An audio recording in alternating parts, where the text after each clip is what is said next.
So, volleyball is really a game of adjustments. Pag nakita mo mababa, wag mo nang pilitin paluin. So send it over, go for that block, defend, and counter-attack. Good cover there by Between. Now they send it to Saavedra. Vicar had to chase that one down. Practically a chance ball here for FPU. Cacao to the middle. Hammer time. Lyric Mendoza. Has always been automatic for FEU. Once you give a free ball towards the side of it, that B quick there coming from Lyric Mendoza.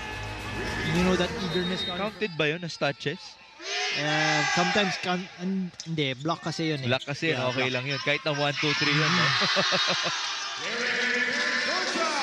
Pero yun, it's still Lyric Mendoza here.